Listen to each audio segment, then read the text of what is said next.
안녕하세요, 성도님들. 한 주간도 주님의 은혜 가운데 여러분 살고 계십니까?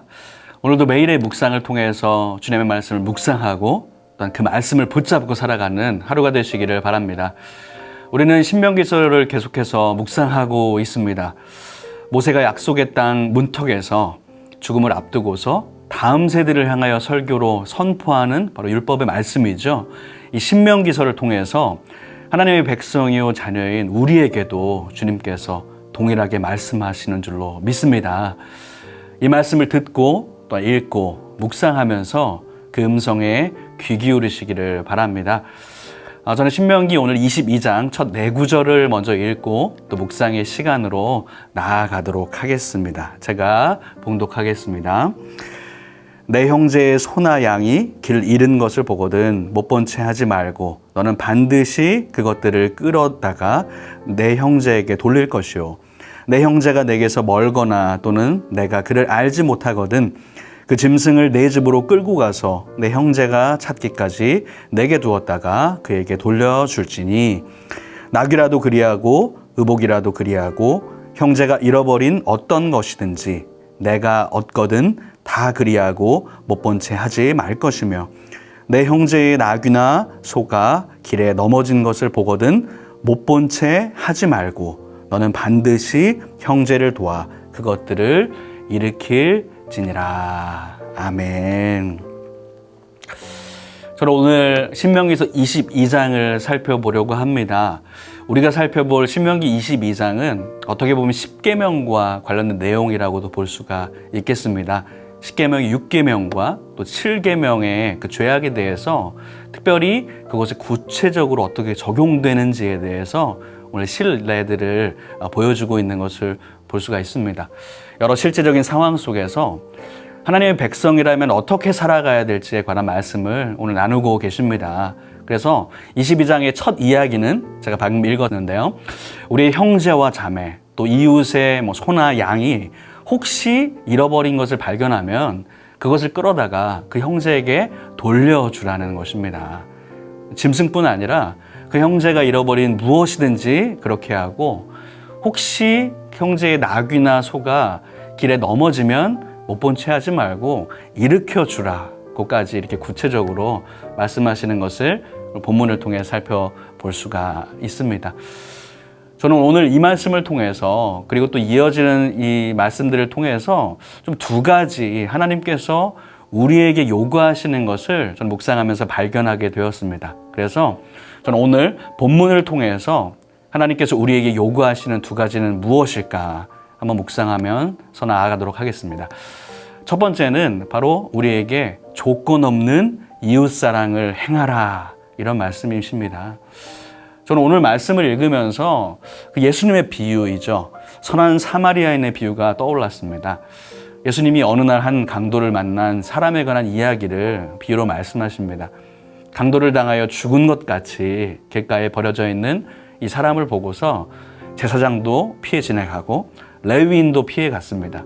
하지만 한 사마리아인은 그를 불쌍히 여겨서 이 상처를 고쳐주고 또 주막에 데리고 가서 돌봐주었습니다. 주막 주인에게 돈을 주고요. 만약 비용이 모자르면 내가 다시 돌아올 테니까 그때 더 다시 주겠다라고까지 말합니다. 이때 예수님께서 이 이야기를 말씀하시면서 사람들에게 물으시죠. 누가 강도 만난 사람의 이웃이냐? 사람들이 말합니다. 바로 이렇게 자비를 베푼 사람이 진정한 이웃입니다. 이렇게 이야기합니다. 예수님도 그렇게 말씀하시죠.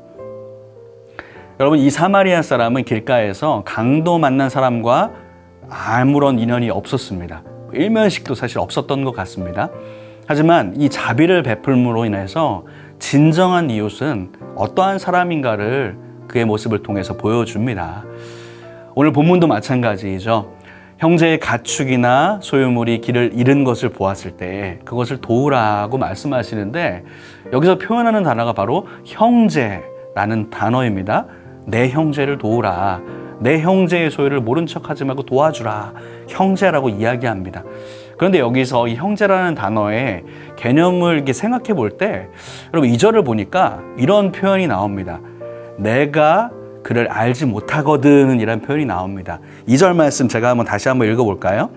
내 형제가 내게서 멀거나 또는 내가 그를 알지 못하거든 그 짐승을 내 집으로 끌고 가서 내 형제가 찾기까지 내게 두었다가 그에게 돌려 줄지니 이렇게 말씀 가운데 표현하고 있습니다.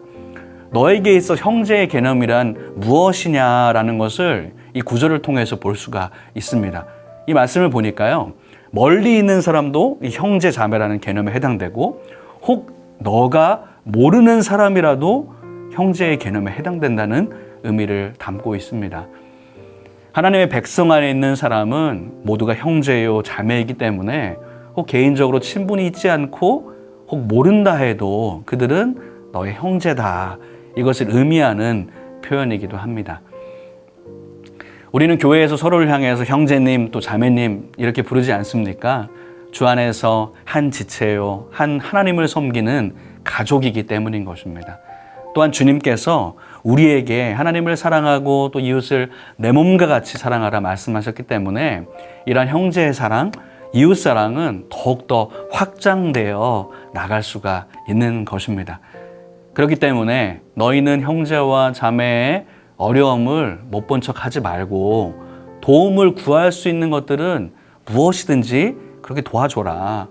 혹 그것이 귀찮은 일일지라도 혹 손이 많이 간다 해도 못 본 척 하지 말라.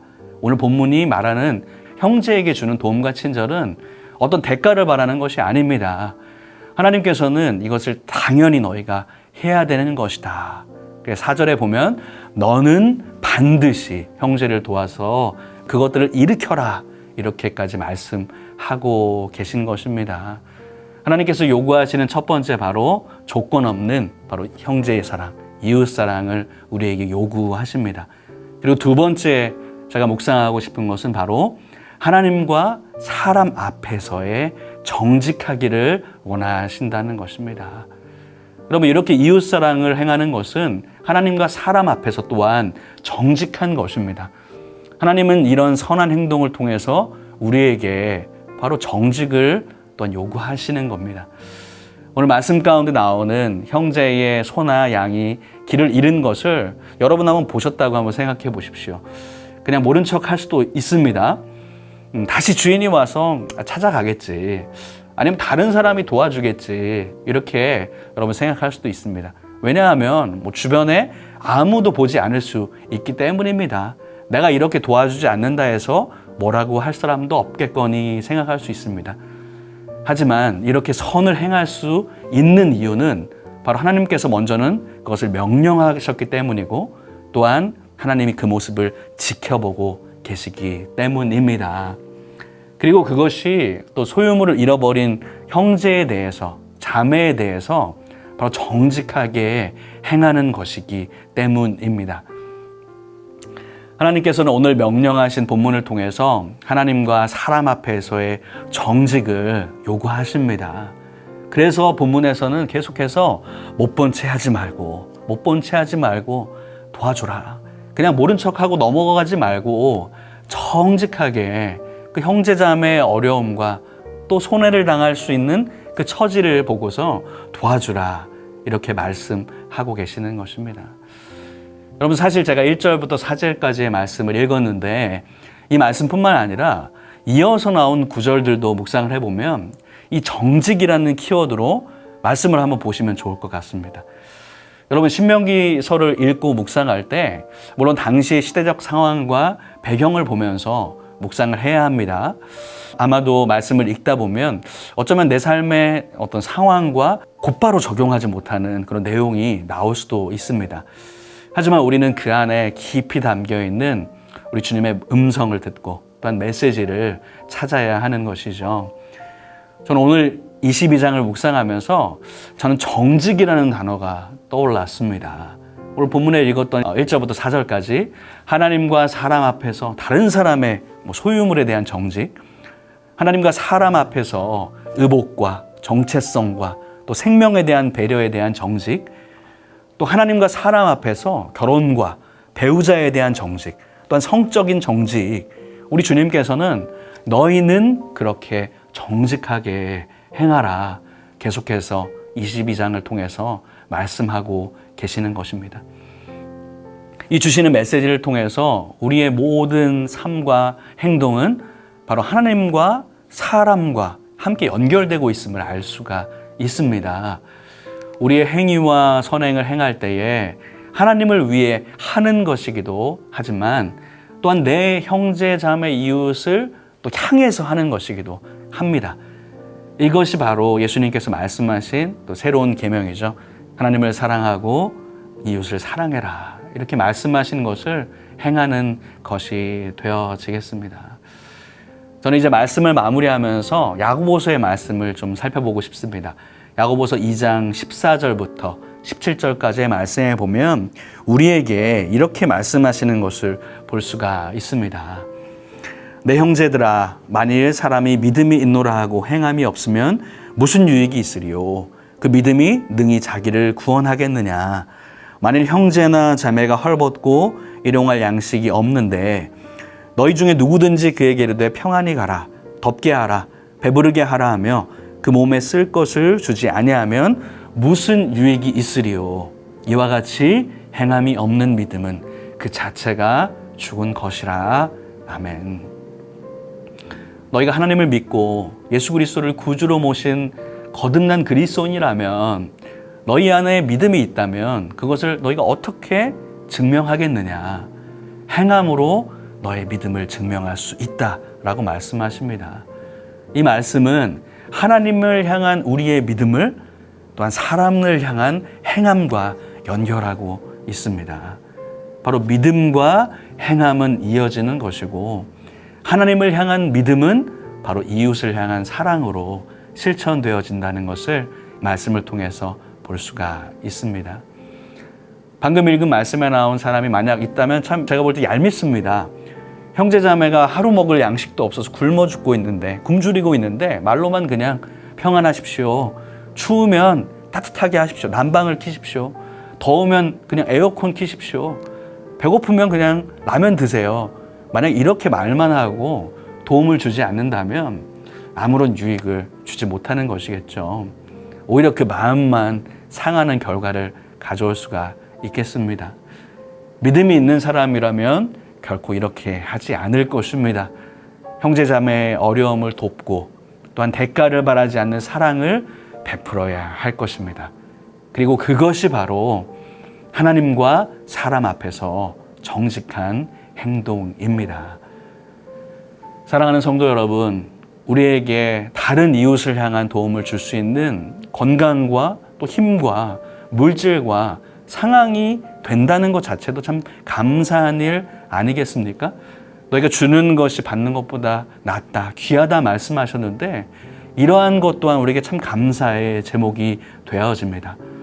다른 사람이 어려움에 처했을 때, 우리의 도움이 필요할 때 못 본 채 하는 것이 아니라 우리가 할 수 있는 만큼 여력이 닿는 한 오늘 말씀의 교훈처럼 돕고 일으키는 은혜가 있기를 축복합니다. 그것이 바로 조건 없이 우리를 사랑하고 구원하신 우리 주님을 따라가는 삶이 되어집니다.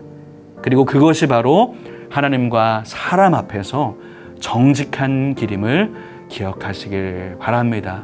그리고 여러분, 우리가 주님을 바라보고 다른 사람들을 바라볼 때, 그렇게 섬기면서 사랑을 실천할 때, 혹 우리에게 어려움이 찾아올 때도, 우리에게 힘든 일이 찾아올 때도 주님께서 우리를 지켜보시고 다른 사람이 함께 도울 수 있다는 것 또한 기억하시면서 나아가시기를 바랍니다.